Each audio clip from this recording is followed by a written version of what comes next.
Okay, ಇದ್ರ ಬಗ್ಗೆ ಆಯಾ ಸಮುದಾಯದ ನಾಯಕರುಗಳಿಗಿರುವಂತಹ ಭಿನ್ನಾಭಿಪ್ರಾಯ ಏನು ಇದನ್ನು ಚರ್ಚೆ ಮಾಡ್ತಾ ಹೋಗೋಣ.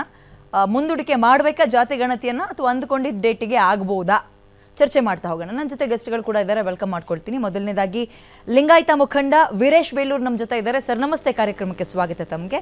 ಇನ್ನು ಒಕ್ಕಲಿಗ ಮುಖಂಡರಾಗಿ ಯೋಗರಾಮ ನಮ್ಮ ಜೊತೆ ಇದ್ದಾರೆ. ನಮಸ್ತೆ ಸರ್, ಕಾರ್ಯಕ್ರಮಕ್ಕೆ ಸ್ವಾಗತ.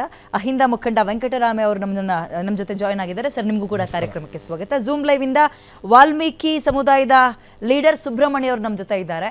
ಸರ್, ನನ್ನ ಧ್ವನಿ ನಿಮಗೆ ಕೇಳಿಸ್ತಾ ಇದೆ ಅನ್ಕೊಳ್ತೀನಿ. ನಮಸ್ಕಾರ, ಕಾರ್ಯಕ್ರಮಕ್ಕೆ ಸ್ವಾಗತ ತಮಗೆ. ಓಕೆ, ಸಂಪರ್ಕ ಸಾಧ್ಯ ಆಗ್ತಾ ಇಲ್ಲ, ಮತ್ತೆ ಸಂಪರ್ಕಕ್ಕೆ ತಗೊಳ್ತೀನಿ ಅವ್ರನ್ನ. ಈಗ ಚರ್ಚೆ ಮುಂದುವರ್ಸೋಣ. ವೀರೇಶ್ ಸರ್ ಹೇಳಿ, ಈ ಏನು ಗೊಂದಲ ನಿಮ್ಮದು? ಧರ್ಮ ಬೇರೆ ಬೇಕು ಅಂತನಾ ಅಥವಾ ವೀರಶೈವ ಲಿಂಗಾಯತ ನಾವೆಲ್ಲರೂ ಒಂದೇ ಅಲ್ಲ ಅಂತನಾ? ಏನು ಸಮಸ್ಯೆ ಏನು ಲಿಂಗಾಯತರದ್ದು? ಇದು ಆ್ಯಕ್ಚುಲಿ ವೀರಶೈವ ಅದು ಸುಮಾರು ಭಾಳ ಸನಾತನ ಧರ್ಮ ಅಂತ ಹಿಂದಿನಿಂದ ಬಂದಕ್ಕಂಥದ್ದು. ಬಸವಣ್ಣನವರ 12ನೇ ಶತಮಾನದಲ್ಲಿ ಬಂದ ಮೇಲೆ ಸಮಾಜ ಸುಧಾರಕರಾಗಿ ಅವರ ಅನುಯಾಯಿಗಳನ್ನು ಲಿಂಗಾಯತರು ಅಂತ ಕರೀಲಿಕ್ಕೆ ಶುರು ಮಾಡಿದರು. ಈ ಗೊಂದಲ ಯಾಕೆ ಶುರುವಾಯಿತು ಅಂತಂದರೆ, ಈ ಲಿಂಗಾಯತರು ಅಥವಾ ವೀರಶೈವರು ಅಥವಾ ಲಿಂಗಾಯತರನ್ನು ಸರ್ಕಾರ ಏನಾಯಿತು OBC ಪಟ್ಟಿಯಿಂದನೂ ತೆಗೆದು.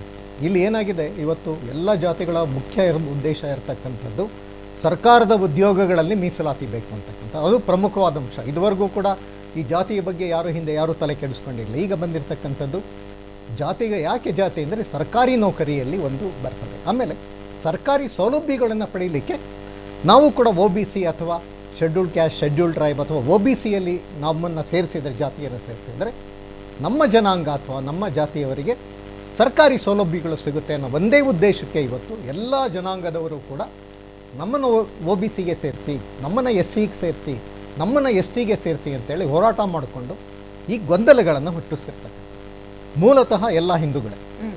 ಆದರೆ ಇವಾಗ ವೀರಶೈವ ಲಿಂಗಾಯತದಲ್ಲಿ ಏನಾಗಿದೆ, ವೀರಶೈವ ಧರ್ಮದ ಸ್ಥಾಪಕರು ರೇಣುಕಾಚಾರ್ಯರು 12ನೇ ಶತಮಾನದಲ್ಲಿ ಬಸವಣ್ಣನವರು ಸಮಾಜ ಸುಧಾರಕರಾಗಿ ಬಂದಾಗ ಭಾಳಷ್ಟು ಜನ ವೀರಶೈವರು ಕೂಡ ಲಿಂಗಾಯತ ಧರ್ಮವನ್ನು ಪಾಲಿಸಲಿಕ್ಕೆ ಶುರು ಮಾಡಿದರು. ಇವರಲ್ಲಿ ಒಡಕೆ ಇರಲೇ ಇಲ್ಲ. ನಮ್ಮಲ್ಲಿ ಏನು ವೀರಶೈವ ಧರ್ಮದ ಪಂಚಾಚಾರ್ಯರು ಅಂತ ಹೇಳ್ತೀವಿ, 5 ಮಠಗಳಿದೆ, ಪಂಚಪೀಠಗಳು. ಇನ್ನು ಬೇರೆ ಈ ಬಸವಣ್ಣನವರ ಇದರಲ್ಲಿ ಬಂದವರು ವಿರಕ್ತ ಮಠಗಳು ಅಂತ ಹೇಳಿ, ನಾವೆಲ್ಲ ಒಂದೇ. ಇವರು ಕೂಡ ವೀರಶೈವ ಲಿಂಗಾಯತ ಖಂಡಿತ ಬೇರೆ ಬೇರೆ ಎಲ್ಲ, ಎರಡು ಒಂದೇ. ಆದರೆ ಆಚರಣೆಗಳಲ್ಲಿ ಸ್ವಲ್ಪ ವ್ಯತ್ಯಾಸ ಆಯಿತು. ವೀರಶೈವರು ವೈದಿಕ ಪರಂಪರೆಯನ್ನು ಆಚರಿಸ್ತಾ ಬಂದರು. ಅಂದರೆ ಅವರಲ್ಲಿ ಅಗ್ನಿ ಆರಾಧನೆ ಇತ್ತು. ಅಗ್ನಿ ಇದನ್ನು ಯಾವುದನ್ನು ಹೋಮ ಹವನಗಳನ್ನು ಮಾಡ್ತಕ್ಕಂಥದ್ದು, ಇದು ವೈದಿಕ ಧರ್ಮದ ಪೂಜೆ ಪದ್ಧತಿಯ ಸ್ವಲ್ಪ ವೈದಿಕ. ಆದರೆ ಬಸವಣ್ಣನವರು ಏನು ಅಂತಂದರೆ ಸಮಾಜದಲ್ಲಿ ಭಾಳಷ್ಟು ಬದಲಾವಣೆಗಳನ್ನು ತಂದರು. ವರ್ಣಾಶ್ರಮದ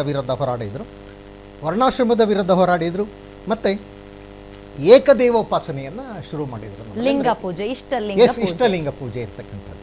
ಯಾಕೆ ನಾವು ಇವರು ಹಿಂದೂಗಳಲ್ಲ ಅಂತ ಹೇಳಿ ಇವರು ಶುರು ಮಾಡಿದರು ಅಂತಂದರೆ, ಹಿಂದೂಗಳು ಅಂತಂದರೆ ಏನಾಗಿದೆ, ಅವರಲ್ಲಿ ವೈದಿಕ ಪರಂಪರೆ ಇರ್ತದೆ ಮತ್ತು ಈ ದೇವಸ್ಥಾನಗಳು ಇವುಗಳ ಮೇಲೆ ನಂಬಿಕೆ ಇರತಕ್ಕಂಥದ್ದು ವೈದಿಕ. ಇದು ಆಮೇಲೆ ಹುಟ್ಟಿದಾಗ ಸತ್ತಾಗ ಸೂತಕವನ್ನು ಆಚರಿಸ್ತಕ್ಕಂಥದ್ದು, ಮದುವೆಗಳಲ್ಲಿ ಸಪ್ತಪದಿ ಮತ್ತು ಅಗ್ನಿಯನ್ನು ಸುತ್ತ ಹಾಕ್ತಕ್ಕಂಥದ್ದು, ಸಪ್ತಪದಿಯನ್ನು ಮಾಡ್ತಕ್ಕಂಥದ್ದು, ಸತ್ತಾಗ ಅಗ್ನಿ ಸಂಸ್ಕಾರ ಮಾಡ್ತಕ್ಕಂಥದ್ದು ಹಿಂದೂಗಳ ಪದ್ಧತಿ ಇತ್ತು. ಆದರೆ ಲಿಂಗಾಯತರಾದ ಮೇಲೆ ವೀರಶೈವ ಲಿಂಗಾಯತರಲ್ಲಿ ಯಾವುದೇ ಪದ್ಧತಿಯನ್ನು ಅನುಸರಿಸುತ್ತಿಲ್ಲ. ಹುಟ್ಟು ಸಾವಿನಲ್ಲಿ ಸೂತಕ ಇಲ್ಲ ಲಿಂಗಾಯತರಿಗೆ, ಅದು ಸೂತಕದ ಆಚರಣೆಯ ವಿರುದ್ಧ. ಆಮೇಲೆ ಮೌಢ್ಯತೆ ಈಗಲೂ ಎಷ್ಟೋ ಮನೆಗಳಲ್ಲಿ ಹುಟ್ಟಿದಾಗ್ಲೂ ಸೂತಕ ಇಲ್ಲ. ಇದು ಈಚೆಗೆ ಅದು ಏನಾಗಿದೆ ಅಂತಂದ್ರೆ ಬೆಳೆಸ್ಕೊಂಡು ಬಂದಿದ್ದಾರೆ ಹೊರತು ಬಸವಣ್ಣನವರು ಅದನ್ನೆಲ್ಲ ಅಂತ್ಯ ಹಾಡಿದ್ರು. ಅದಕ್ಕೆ ಸರಿ, ಏನ್ ಸರ್ ಈಗ ನಮ್ದು ಪ್ರತ್ಯೇಕ ಧರ್ಮ ಅಂತನಾ? ಇಲ್ಲ, ಏನಾಗಿದೆ ಈಗ ನಾವು ಸರ್ಕಾರಿ ಸೌಲಭ್ಯಗಳನ್ನು ಯಾಕೆ ಪ್ರತ್ಯೇಕ ಧರ್ಮವನ್ನು ಕೇಳ್ತಾ ಇದ್ದಾರೆ ಅಂತಂದ್ರೆ, ಸರ್ಕಾರ ಪ್ರತ್ಯೇಕ ಧರ್ಮ ಆದಾಗ ಏನಾಗ್ತದೆ, ಮೀಸಲಾತಿಗೋಸ್ಕರ ಏನಾಗ್ತದೆ, ನಮ್ಮನ್ನು ಕೂಡ ಅವಾಗ ಮೈನಾರಿಟಿ ಅಂತೇಳಿ, ಈಗ ಬೌದ್ಧರು ಅಥವಾ ಜೈನರು, ಮುಸ್ಲಿಮರು ಅಥವಾ ಕ್ರಿಶ್ಚಿಯನ್ನರಿಗೆ ನೀವು ಮೈನಾರಿಟಿಗೋಸ್ಕರ ಅವರಿಗೆ ಭಾಳಷ್ಟು ಸರ್ಕಾರಿ ಸವಲತ್ತುಗಳನ್ನು ಕೊಟ್ಟಿದ್ದೀರಾ, ಹಲವಾರು ಸವಲತ್ತುಗಳಿದೆ. ಹಾಗಾಗಿ ವೀರಶೈವ ಲಿಂಗಾಯತ ಧರ್ಮವನ್ನು ನೀವು ಸ್ವತಂತ್ರ ಧರ್ಮ ಮತ್ತೆ ನಮ್ಮನ್ನು ಸ್ವತಂತ್ರ ಧರ್ಮ ಅಂತ ಹೇಳಿ ನೀವು ಅದನ್ನು ಡಿಕ್ಲೇರ್ ಮಾಡಿದಾಗ ಏನಾಗ್ತದೆ, ನಮಗೆ ಮೈನಾರಿಟಿ ಸ್ಟೇಟಸ್ ಸಿಗ್ತದೆ. ಮೈನಾರಿಟಿ ಸ್ಟೇಟಸ್ ಸಿಕ್ಕಾಗ ಏನಾಗ್ತದೆ, ಯಾವುದೇ ಒಂದು ನಾವು ಮೈನಾರಿಟಿ ಸ್ಟೇಟಸ್ ಕೊಟ್ಟಾಗ, ಇವತ್ತು ತಾವು ನೋಡಿರ್ಬೋದು ಕರ್ನಾಟಕದಲ್ಲಿ ವೀರಶೈವ ಲಿಂಗಾಯತ ಧರ್ಮಕ್ಕೆ ಸೇರಿದಂತಹ ಮಠಗಳು ಸುಮಾರು 3000 ಮಠ ಇದೆ. ಅಕ್ಷರ ದಾಸೋಹ ಮತ್ತು ಅನ್ನದಾಸೋಹ ಹಲವಾರು, ಕೇವಲ ಅವರು ಲಿಂಗಾಯತರು ಅಥವಾ ವೀರಶೈವ ಜನಾಂಗದವರಿಗೆ ಮಾತ್ರ ಅವರ ಸೇವೆಯನ್ನು ಮೀಸಲಾಗಿ ಇಡಲಿಲ್ಲ. ಇವತ್ತು ತಾವು ನೋಡಬಹುದು ಸಿದ್ಧಗಂಗೆಯಲ್ಲಿ ಮುಸ್ಲಿಂ ಕ್ರಿಶ್ಚಿಯನ್ ವಿದ್ಯಾರ್ಥಿಗಳು ಇದ್ದಾರೆ, ಎಲ್ಲರಿಗೂ ಕೂಡ ಇವರು ಅಕ್ಷರ ದಾಸೋಹ ಮತ್ತು ಜ್ಞಾನೋತ್ಸವ ಇದನ್ನು ಅನ್ನದಾಸೋಹವನ್ನು ಕೊಟ್ಟು ಮುನ್ನಡೆಸ್ಕೊಂಡು ಬಂದರು. ಆಮೇಲೆ ಯಾಕೆ ಸ್ವತಂತ್ರ ಧರ್ಮ ಕೇಳಲಿ ಅಂತಂದರೆ, ಸ್ವತಂತ್ರ ಧರ್ಮ ಆದರೆ ಏನಾಗ್ತದೆ, ಮೈನಾರಿಟಿ ಒಂದು ಸ್ಟೇಟಸ್ ಸಿಕ್ಕಾಗ ನಮ್ಮ ಈ ಧರ್ಮದಲ್ಲಿ ಇರ್ತಕ್ಕಂಥ ನಮ್ಮ ಏನು ಎಜುಕೇಷನಲ್ ಇನ್ಸ್ಟಿಟ್ಯೂಷನ್ ಸಂಸ್ಥೆಗಳಿಗೆ ಸರ್ಕಾರದಿಂದ ಹಸ್ತಕ್ಷೇಪ ಮಾಡಲಿಕ್ಕೆ ಬರೋದಿಲ್ಲ. ಓಕೆ, ಮೀಸಲಾತಿಗೋಸ್ಕರ ನಮಗೆ ಪ್ರತ್ಯೇಕ ಧರ್ಮ ಕೊಡಿ ಅಂತ ನೇರವಾಗಿ ಕೇಳ್ತಾ ಇದ್ರಿ. ಬಟ್ ನಿಮ್ಮಲ್ಲೇ ಒಡಕಿದೆ, ನಾವು ಹಿಂದೂ ಧರ್ಮ ಅಂತ ಹೇಳೋರು ಲಿಂಗಾಯತರಲ್ಲಿ ತುಂಬ ಜನ ಇದ್ದಾರೆ. ನಿಮ್ಮ ಹತ್ರ ಬರ್ತೀನಿ ಸರ್ ನಾನು. ಈಗ ತಾನೇ ವಾಲ್ಮೀಕಿ ಸಮುದಾಯದ ಲೀಡರ್ ಸುಬ್ರಹ್ಮಣ್ಯ ಅವರು ನಮ್ಮ ಜೊತೆ ಜಾಯ್ನ್ ಆಗ್ತಿದ್ದಾರೆ. ನನ್ನ ಧ್ವನಿ ಕೇಳಿಸ್ತಾ ಇದೆ ನಿಮಗೆ ಅನ್ಕೊಳ್ತೀನಿ. ನಮಸ್ಕಾರ ಸರ್.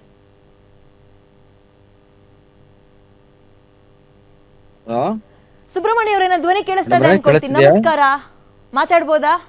ನಮಸ್ಕಾರ. ಈ ಜಾತಿ ಗಣತಿ ಅಂದ್ಕೊಂಡಂಗಾದ್ರೆ 28ರಿಂದ ಆರಂಭ ಆಗ್ಬೇಕು. ಬಟ್ ಈಗ 22 ಓಕೆ 22ನೇ ತಾರೀಕಿಂದ ಆರಂಭ ಆಗ್ಬೇಕು. ಕನ್ಫ್ಯೂಷನ್ಸ್ ಇದಾವೆ, ಏನಂತೀರಾ? ಮುಂದೂಡಿಕೆ ಆಗ್ಬೇಕಾ ಅಥವಾ 22ರಿಂದ ಆರಂಭ ಆದ್ರೆ ಪರವಾಗಿಲ್ವಾ? ಅಲ್ಲ, ಈಗ ಅವೆಲ್ಲ ಸರ್ಕಾರ ತೀರ್ಮಾನ ತಗೊಂತವಲ್ಲ, ನಾವು ಮುಂದೂಡಿಕೆ ಮಾಡಿ ಅಂದ್ರು ಅವ್ರು ಸುಮ್ನೆ ಇರೋದಿಲ್ಲ, ಮಾಡಬೇಡಿ ಅಂದ್ರು ಸುಮ್ನೆ ಇರೋದಿಲ್ಲ. ಅವರು ನಿಮ್ ವಾಯ್ಸ್ ಸರ್ಕಾರದ ಮೇಲೆ ನಿಂತ್ಕೋದಲ್ವಾ ಅದು? ಮೇಡಮ್ ಕೇಳಿಸ್ತಿದೆ ಮೇಡಮ್? ಇಲ್ಲ ನಿಮ್ಮ ಆಡಿಯೋ ಸರಿಯಾಗಿ ಕೇಳಿಸ್ತಾ ಇಲ್ಲ. ಓಕೆ, ಫೈನ್ ಮಾತಾಡಿ ಈಗ. ಮೇಡಮ್ ಕೇಳಿಸ್ತಿದ್ಯಾ? ಈಗ ಚೆನ್ನಾಗಿ. ಈಗ ನಾವು ಈ ಮುಖಂಡ್ರು ಹೇಳ್ದಂಗಾಗ್ಲಿ, ಇಲ್ಲ ಸಮಾಜದಲ್ಲಿ ಹೋರಾಟಗಾರ ಹೇಳ್ದಂಗಾಗ್ಲಿ ಸರ್ಕಾರ ಕೇಳೋದಿಲ್ಲ. ಅವ್ರು ಮಾಡ್ಬೇಕಂದ್ರೆ ಮಾಡ್ತಾರೆ, ಇಲ್ಲ ಏನನ್ನ ಸಮಸ್ಯೆ ಏನನ್ನ ಬರುತ್ತೆ ಅಂತ ಅನ್ನೋದಾದ್ರೆ ಅವರು ಮುಂದೂಡ್ ಬಿಡ್ತಾರೆ. ಓಕೆ, ಈಗ ನಿಮ್ಮಲ್ಲಿ ಸಮಸ್ಯೆ ಇರೋದು ಈ ಕಾಲಮ್ ಸಮಸ್ಯೆ ಅಲ್ವಾ? ಅದೇನ್ ಮಾಡ್ಬೇಕು ಅನ್ಕೊಂಡಿದ್ದೀರಿ? ಆ ಕಾಲಮ್ ಇರಬೇಕಾ? ST-ಯಿಂದ ಏನು ಪರಿಶಿಷ್ಟ ಜಾತಿ ಪರಿಶಿಷ್ಟ ವರ್ಗ ಅಂತೀವಿ, ಇಲ್ಲಿಂದ ಕ್ರಿಶ್ಚಿಯನ್ನರಿಗೆ ಮತಾಂತರ ಆದರೆ ದಲಿತ ಕ್ರಿಶ್ಚಿಯನ್ನರು ಅಂತ ಹೆಸರು ಕೊಡೋದು, ಲಿಂಗಾಯತರಿಂದ ಮತಾಂತರ ಆದರೆ ಲಿಂಗಾಯತ ಕ್ರಿಶ್ಚಿಯನ್ನರು ಅಂತ ಹೆಸರು ಕೊಡೋದು. ಈ ಕಾಲಮ್ ಬಗ್ಗೆ ನಿಮ್ಮ ಅಭಿಪ್ರಾಯ ಏನು? ಈಗ ಅದೆಲ್ಲ ಹೇಗ್ ಸಾಧ್ಯ ಆಗುತ್ತೆ ಮೇಡಮ್ರೆ? ನಾವ್ ಹಂಗೆಲ್ಲ ಒಪ್ಕೊಳಕ್ ಸಾಧ್ಯನಾ?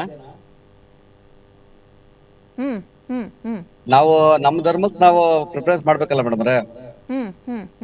ಹಲೋ, ಮಾತಾಡಿ ಸರ್. ಮೇಡಮ್ರೆ, ನಮ್ಮ ಧರ್ಮಕ್ಕೆ ನಾವು ಸೀಮಿತ ಆಗಿರ್ತೀವಿ ಮೇಡಮ್ರೆ. ಹಲೋ, ನಾವ್ ಎಲ್ಲಾ ಧರ್ಮಗಳನ್ನ ಗೌರವ ಕೊಡ್ತೀವಿ, ನಮ್ಮ ಧರ್ಮಕ್ಕೆ ನಾವು ಸೀಮಿತ ಆಗಿರ್ತೀವಿ. ಓಕೆ